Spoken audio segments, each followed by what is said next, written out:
welcome you here today for Food Quality and Safety Magazine's inaugural interview for our Leaders and Legends series.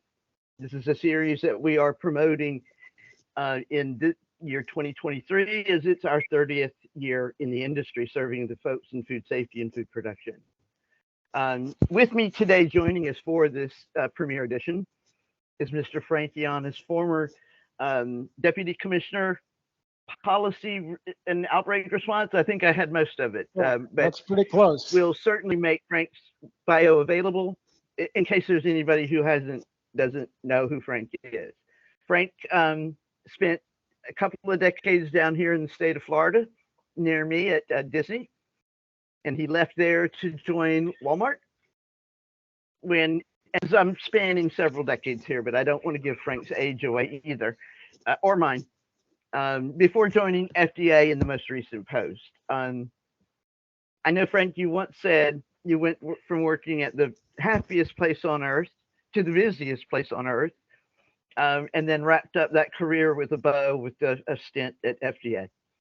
So, welcome today. We're going to do looking back and looking forward 30 years in food safety history. And good morning. Good morning. Thanks, Trish. Good to see and hear from you again. I did start off in the great state of Florida. Just for your viewers, Trish, child labor laws were quite different when I started. So making me sound quite old, but I started when I was really young. Me too. I was right there, Frank. I told you, right there.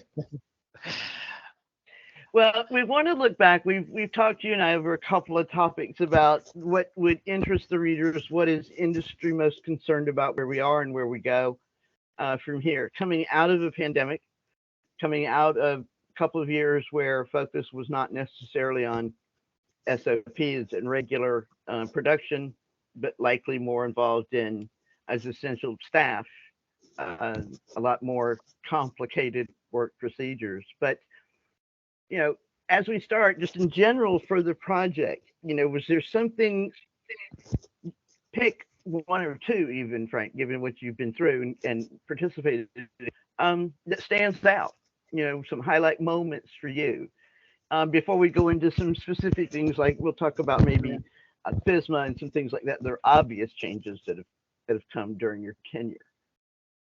I appreciate that question because I think a lot of your audience will know I like to think of myself a bit as a food safety futurist, but I'm a big fan of studying the past, history, and learning lessons from that. So, when I look back at the 30 years, that would go back to 1993. It automatically makes you think, Trish, of the Jack in the Box outbreak, obviously, and E. coli. And in our era, it was such a milestone event in terms of tragic consequences, hundreds of people becoming ill, lots of them children, 4 deaths among children.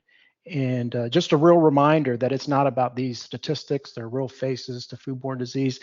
And that was such a monumental event because rightfully so, I'm so glad it did. It started to change our thinking or the paradigm, which is this just cook it mentality wasn't good enough, that we all had to work on reducing contamination early in the production chain. So that's a big one. If I just look forward and just give a few of the events, Trish, I'll try to be succinct. Another one for me, and I hope that your listeners will understand, a lot of them have been introduced into the profession at a time where foodborne disease surveillance is pretty good. But in 1996, CDC actually launched FoodNet using pulse field gel electrophoresis with just a few states, a handful of states, Minnesota, Massachusetts, I wrote them down, Texas, and the state of Washington. So that was a real game changer where we could now increasingly find these needles in the haystack because of this new discriminating tool on are these cases of illnesses associated with pathogens related or not. I'll have to fast forward. 2006 is another seminal event where we saw a pretty large outbreak in our country with bagged spinach. It took the FDA a while. Initially, CDC and FDA advised consumers not to eat bagged spinach because consumers were becoming ill with O157H7. And it took FDA 2 weeks to identify the source of that. And that was the first outbreak that really put a spotlight on the need for better food traceability, believe it or not, a couple of decades ago. And we'll talk a little bit more about that.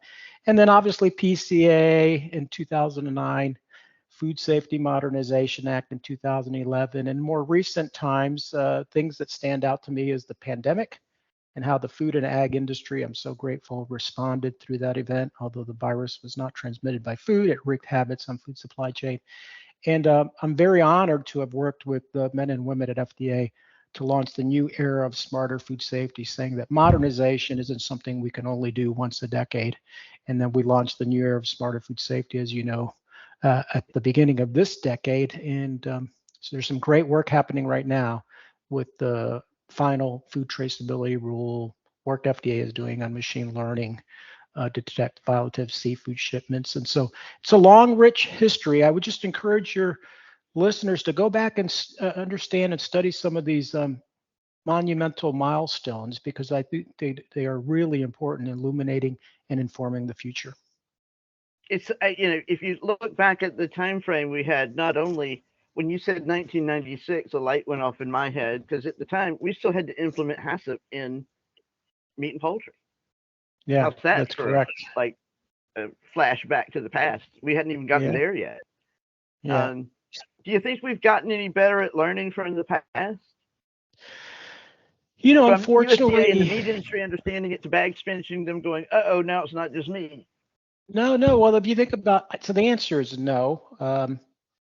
Listen, I think there's a difference between what I call constructive criticism versus destructive criticism. And none of this is intended to be destructive. It's all intended to be constructive. But you have to have very high standards when it comes to wanting to improve food safety and the wellness and quality of life of consumers. And so if you ask the question, have we learned the lessons of the past well enough, and are we moving fast enough? The answer is no. Perfect examples, 2006, bag spinach. Public health officials and industry regulators at the state level can't identify the source of that for about 2 weeks later. We have to pull romaine lettuce, or not romaine, spinach from all grocery store shelves. The industry is devastated for a period of about 7 years. Spinach sales never recover. Yeah.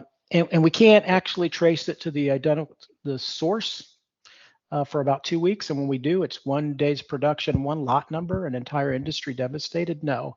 And when it comes to food safety, you have to move fast to be right, but you have to be right. And so here we are in 2018, and we have a romaine lettuce outbreak where it looks very, very similar. 2018.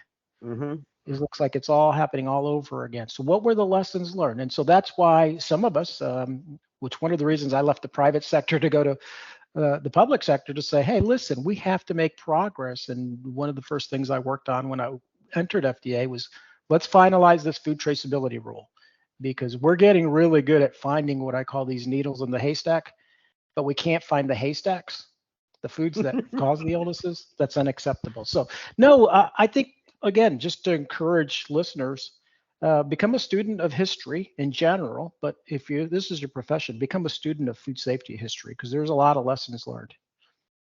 When we initially started talking about this series and doing it, it was, I felt very much that we should, because if you look at it, you and I had front row seats to a very, very special period in food safety, because all these things emerged in 10, 20 years. And we were ready for them now, but we needed to be ready for them in 1996 and 98 as these rules were coming out for USDA. But to see us all the way to the point of traceability being a real topic, achievable goal. At a time, I was one of the ground. Oh, we can't do that. We can't do that, because you always hear that at first when some new challenge pops up. I know you guys worked on the rule. We've got our readers, whoever's in production, they have a little bit of time, since looks like it's going to go with a single implementation date in 26. But and it started with, I guess, the pilot study in the that FSMA requested or required. Yep. But what kind of challenges did you see there? Because this is a massive data undertaking. Yeah, well, it's a big initiative, but sometimes doing the right thing requires bold and large action, and sometimes doing the right thing isn't necessarily easy.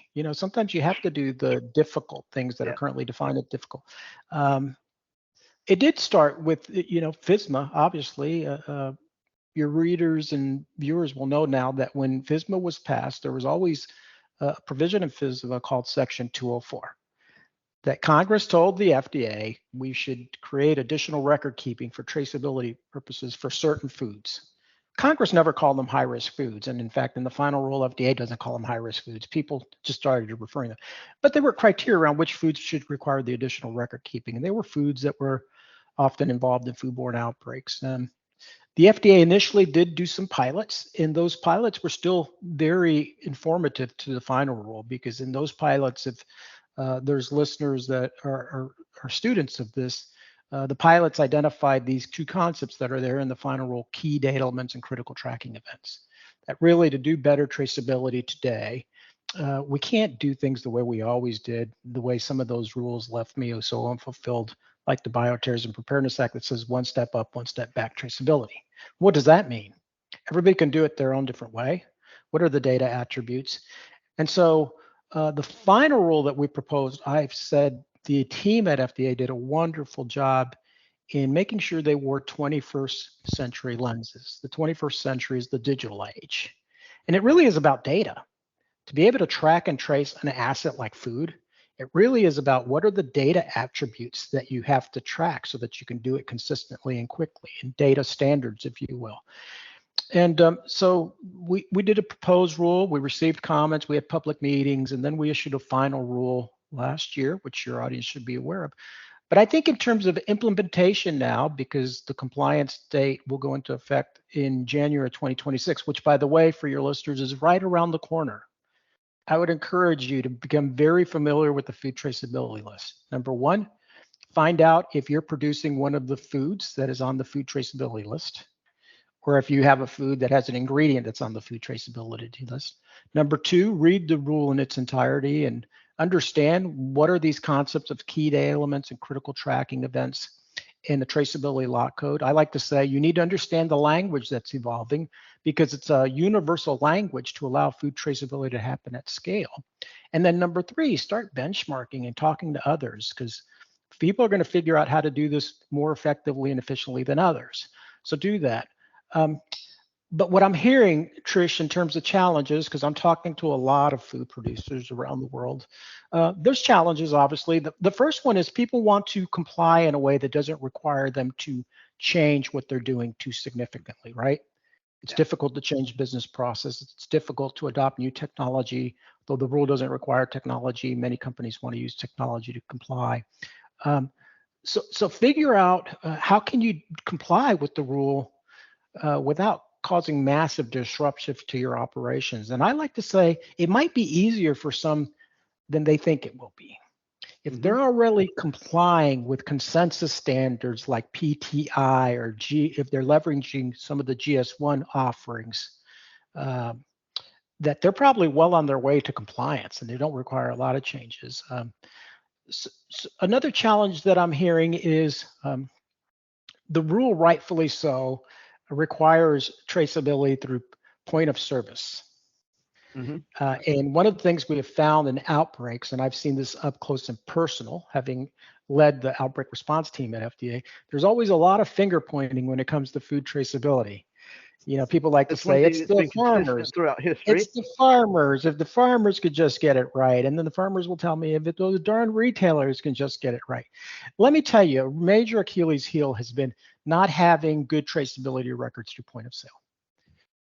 Not knowing exactly what was purchased at or what was received at a retail grocery store, or not knowing with certainty what was received at a restaurant. And so when FDA and public health officials see these clusters, it's really hard to create that first link to be able to trace backwards. So the rule does require traceability for the food traceability foods through point of sale.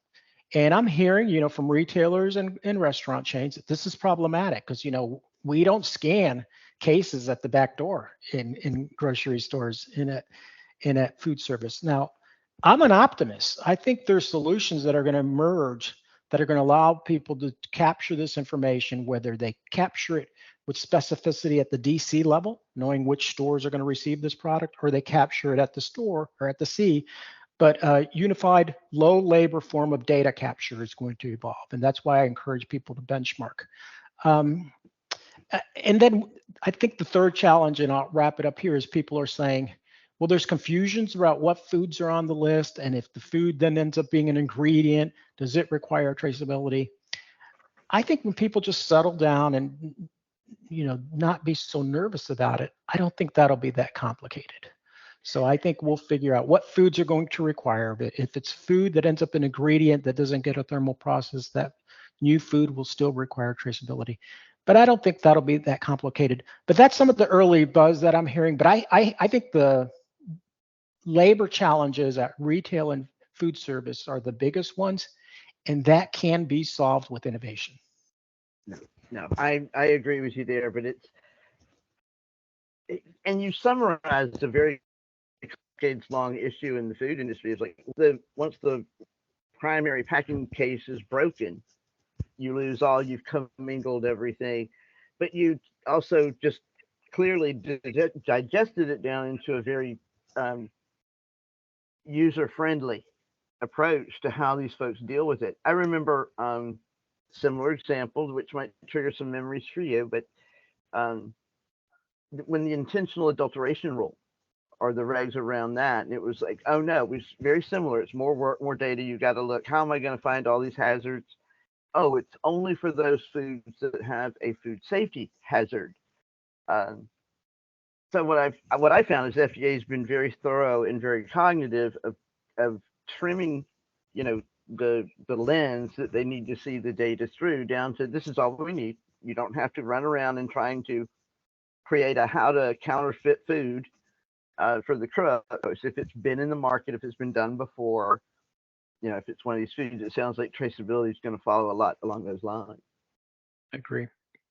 As we look down the road and coming out of HACCP, which was a hugely, I had to implement that in the plant. And I was the chicken lady down in Florida who understood the science. But to look today where we're not just reacting to food safety, I've got to get my 2000-ish dialogue back out, where we're not just reacting to food safety issues, we are actually looking at ahead and thinking about it.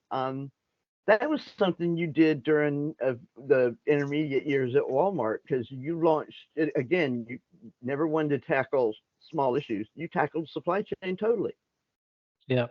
That was the first real look. Talk to us a little bit about what that was like at Walmart.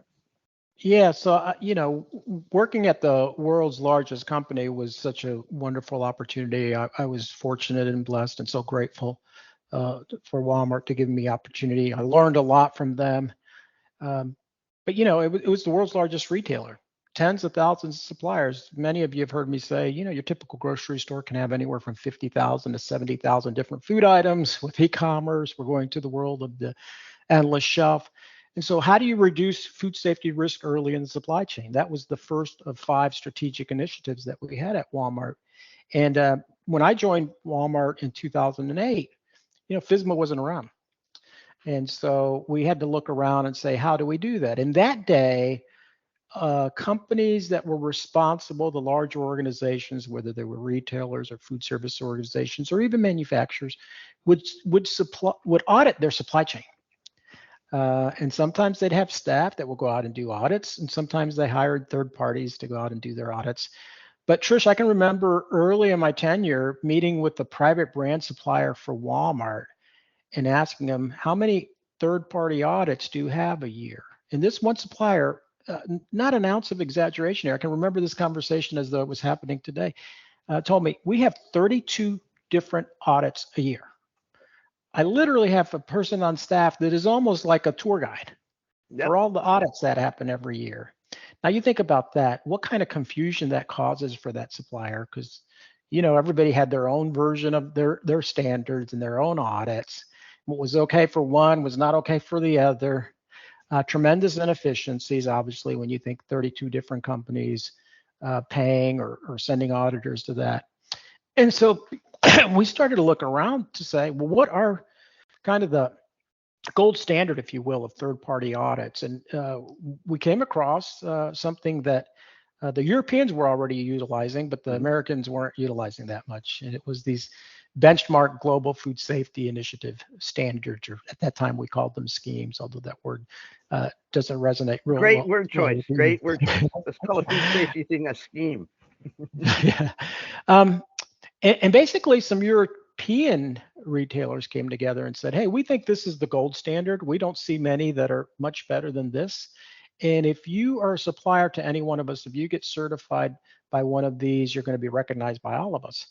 So we said, we think that's a pretty good novel idea. We didn't create it, we didn't invent it, but we think it's a good idea. And so we became the first US retailer, the first US company of any significant size to start recognizing, more than recognizing, because people were recognizing, requiring food suppliers to meet one of the GFSI benchmark standards. That was a big deal in its day, and for the It younger rocked audience, some third floor it offices. Um, it made front page news in most of the papers across the country, and it caused a lot of discomfort and rumblings. And I can remember literally sitting in my office in Bentonville, Arkansas, and having some of the world's leading brands, which I won't mention here out of respect, but they're the world's leading brands, send me letters, make calls to me, come visit me, and say, "We're not going to do this. We have our own standards." And fortunately, we had the support of senior leadership and specifically the executives and CEOs at Walmart at the time.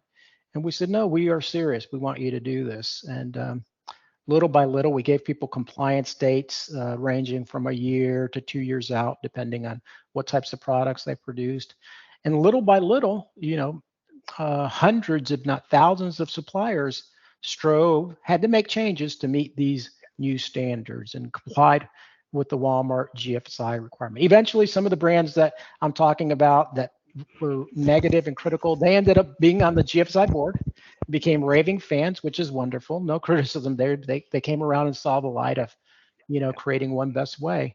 But the more important thing, I can remember one day talking to the then CEO, uh, Mike Duke of Walmart, and said, "That's great, but at Walmart, we're always interested in outcomes and results, not just activity. What mhm. has this achieved?" And we then did a study, and we've published two of these studies in the Journal for Food Protection, peer-reviewed scientific study on the effects of GFSI on supply chains. And what we saw is that there was about a 32% reduction.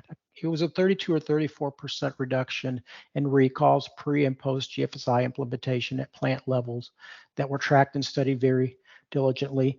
It had strengthened and enhanced regulatory compliance. By the time FSMA came around, I think it prepared the food industry to be in Yeah. compliance. And some of our surveys suggested that suppliers told us that, yeah, having to comply with the Walmart requirement put us in a much better place for FSMA conformance or compliance. And so it was a game-changing event in our nation. Unfortunately, there's this term or phrase that I use called the anonymity of prevention. It's going to be able to go hard to go back and say, how many foodborne illnesses did that prevent? Yeah. But I have no doubt in question that it was a real game changer for food safety in our nation and even across the world, because then we required this in all of the markets that we were operating in, which was a lot of markets across the Well, globe. being So involved thanks in for it sort of taking you back yeah, thanks down. for But the no, little history lesson. it's important for the folks today understanding the supply chain requirements in FSMA, VQIP, and foreign supplier verification were driven out of what you guys did. Yeah, Because yeah, I it mean, was a really big event. what I heard feedback from FDA when I was commenting and working on the auditor part, the auditor specific rules, was that if Walmart is requiring this, we figure a huge percentage of the supplier base is done, and that we lose that momentum and or waste the data that was gathered. So I know it probably seemed like the thing to do at the time and those kind of things because I have known you for a little while and you tend to do those things like that. But I didn't know if you would look back from today and go, wow, what, we should just check everybody approach. Because you took some heat, I'm sure, from suppliers for a while. Um, Oh yeah, for sure, for sure. No, but this is the one thing.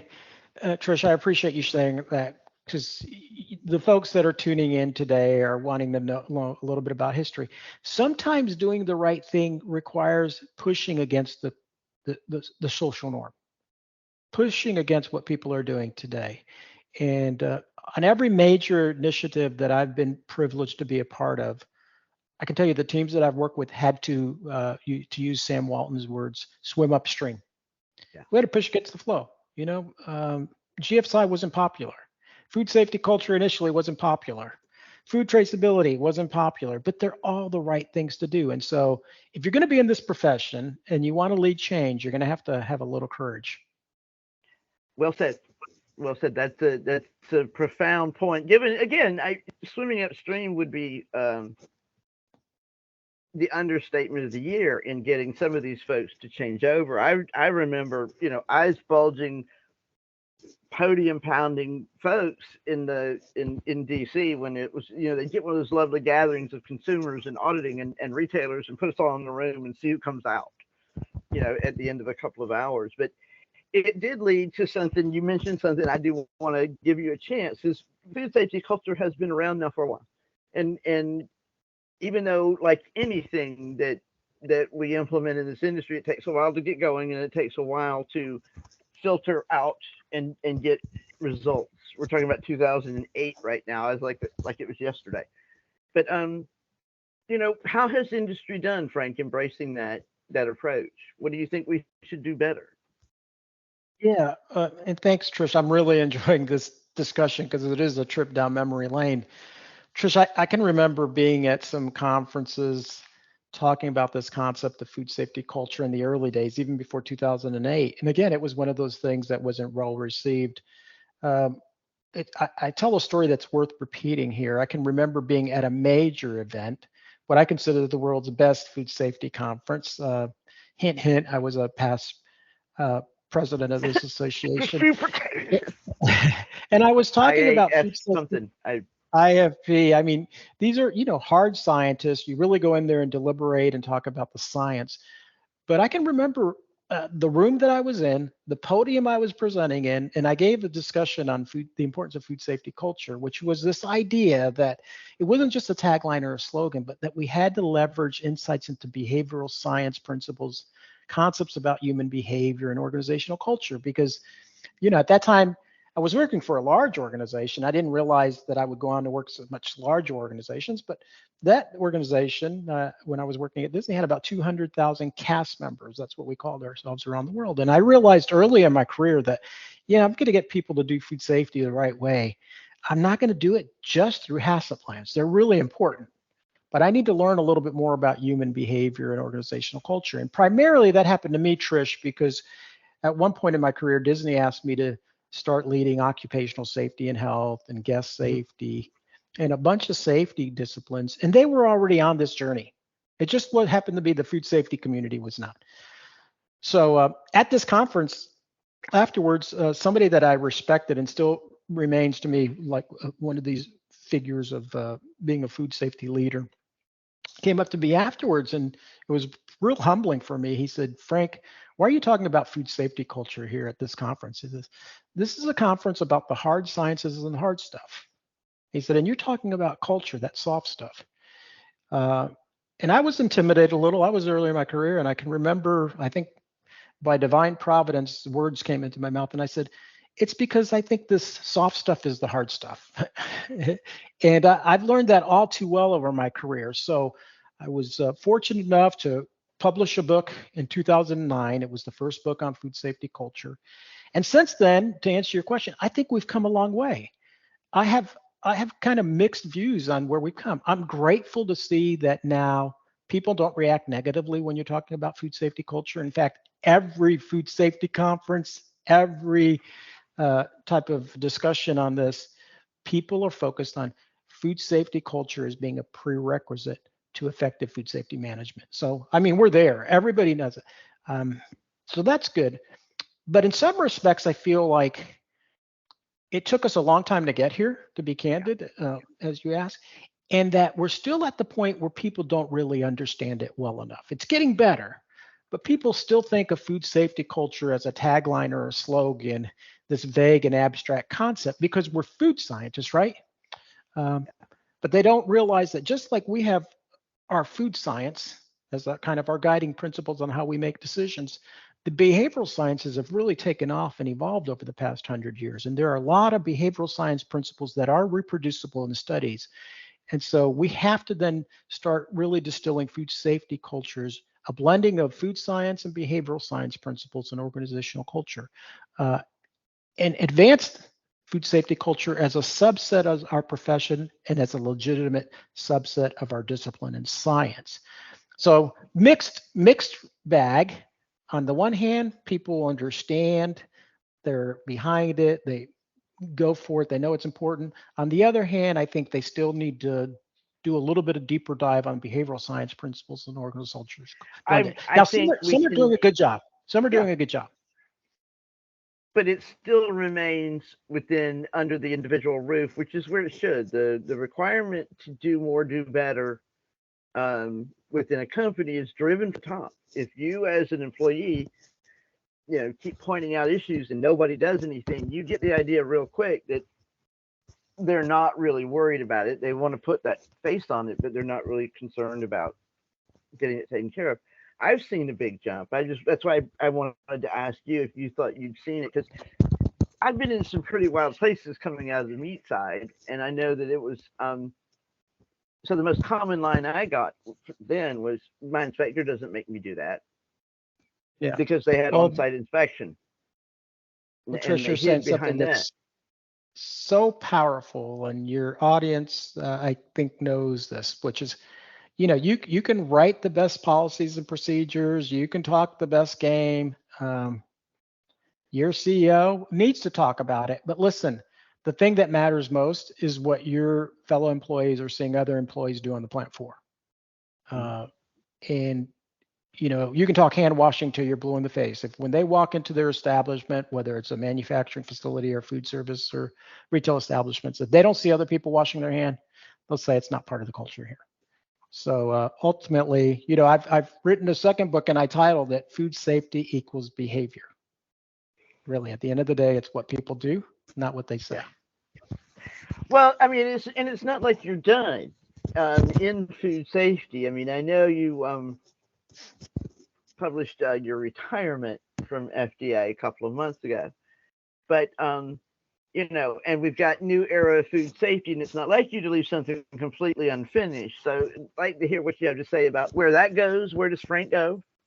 Because hopefully not far. We need your leadership around. Well, I appreciate that, Trish. No, I'm very excited about the work that the agency is undertaking under the auspices of the new era of smarter food safety. And no, we're not done. And this trip down memory lane today, I think, is illuminating for what's coming in the future. I sincerely believe that some of our best solutions stand ahead of us, because we're living in a day and age where we have new tools, new approaches, new technologies. We're living in the digital age where, I say better food safety begins and ends with better data. It's that simple. And I firmly believe, Trish, that listeners today, we're going to look back on food safety 30 years from now. And I think we're going to see more progress than in the next 10 years than we saw in the past 30. Just because of the day and age and time that we're living in, and some of the tools available to this next generation of food safety professional, food safety leaders. We're going to look back and say, really, that's the way you guys used to do things? Just kind of like when we look back and think about the hard telephone or our first and that's TVs. why it's like, you mean you actually did audits where you just wrote down what you saw? Yeah, that was the audit checklist. What did the auditor see? So just getting standardized questions was a think about this. Think about a day and age where, as opposed to writing standards about how a facility should operate, writing HACCP plans, and then periodically going in there and doing a physical inspection. Imagine a world in when these assets, food establishments and foods, are given digital identities, digital voices through sensor technology, and we can monitor them more regularly, some of them in some parameters almost in real time. That's going to happen. And we're going to think about that old gold standard of the in-plant physical inspection, which will never go away. but there'll be so many other tools that you can use to oversee compliance. So the new era, I think, is really, really important, and I'm excited to see how it's going to change. We're seeing it with food traceability. We're seeing it in a big way with predictive analytics. I was fortunate to lead a pilot at FDA where we leveraged machine learning and increased our predictive capabilities of finding violative seafood shipments by a whopping 300%. Wow. Think about a 300% lift. You know, Yeah. for my first 3 decades of my profession, I could never get a 300% lift at anything. And now here Yeah. you go, you just use a new information technology tool and you get that kind of lift. So I'm excited about that, but there's a lot to be done. I think one of the suggestions I would have for your listener is look back at some of the things Trish and I have talked about. And a good question is, why did it take so long? And what could you do to make them scale more rapidly? You know, why did it take so long and what could you do to make them scale more rapidly so that future solutions don't take 10 years or 20 years or 30 years? That's a good conversation to have. But for me, you know, I've been signing off on most of my social media posts with a hashtag called unfinished business. I think it's appropriate for every food safety professional. But right now, I've been about 2.5 months out of federal service. So grateful and honored to have served the American people. Right now, doing what I call the freelance thing, which is very intentionally selecting who I engage with, and I'm engaging with some companies and clients. Some are making it publicly known, like Chipotle had, issued a press release that I'm on their board. Grateful to be serving that brand that's trying to cultivate a better world and has come so far from their mishaps and are now really leading the way. And just engaging selectively on ideas that I think are big ideas to advance food safety. But I always like to say never say never. So I don't want to start any rumors, but you know, it could be that I end up with another big company again. It's all I've ever done, so it's what I know best. Or I wouldn't rule out a return to federal service at some point if that opportunity presents itself. But in the interim, happy to collaborate with anyone. Really, I've said this all my career. Alone, we can do so little, but together we can do so much. So it's critical, Trish, that we all continue to work together. And I think that was the message I hoped we could bring out today, Frank, with you kind of not in the prescribed PowerPointy kind of thing, but just kind of talking about what it was like. A lot of folks that are in on, line employees in a production plant don't realize it wasn't all that long ago. We didn't have any of these safety rails. We had nothing. One guy from USDA, if that. That's right. Or at least a visit for the day. I mean, all the petroleum inspectors and so forth, and to see the progress, to see the mountains that have already been scaled, I think might open some eyes in the audience of, you know what, this is what I see, because we don't see it all, nobody does, and start working on other areas because we've got, I think. One thing I'm curious about, and I hope to avoid this. Okay, I hope by starting as young as I did, as we did, that I could just skip by this AI part of data and machine learning. Apparently not. Apparently it's here, and it snuck up on us. So there's that issue coming down the road. But I think the bigger issue of our talent pools. Are we acting the best and brightest? Are we giving enough focus to accomplish some of these things? So there's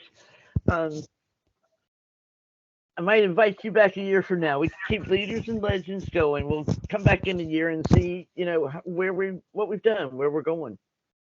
Get your Yeah, no, thoughts and that's a great way to start wrapping it up, Trish. And I'm so grateful that you asked that question because while I certainly am a big believer in the future being enhanced through tech-enabled type of solutions, you're absolutely correct, Trish. It's about high tech and high touch. And smarter food safety, while one might think, hey, this is about new and emerging technologies, no, it begins with people. It's got to be people led. Food safety has to and will always be people led. It'll be, I think, increasingly technology enabled. But we need to continue to invest in attracting the best and the brightest. And you think about just what's happening with the food and ag sector in general, labor challenges around the world, looking at more automation. Presumably, some of this automation will produce efficiencies. We can't let these efficiencies come at the cost of risk.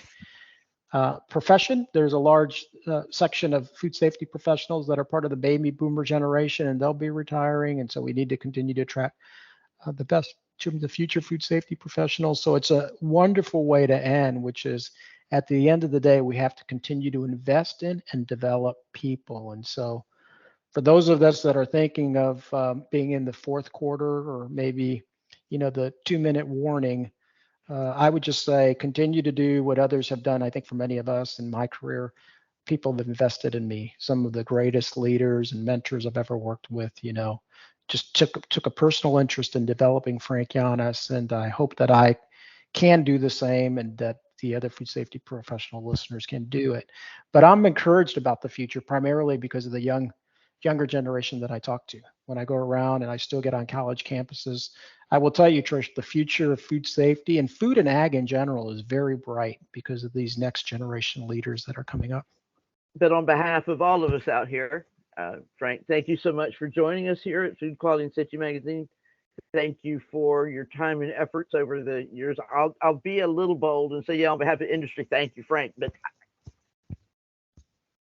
we do. Thank you, Frank. My pleasure. Thank you. We've done where we've come together, but there's more that we're going to do together. So thanks so much. Appreciate it. Thanks for what you guys are doing. Appreciate it.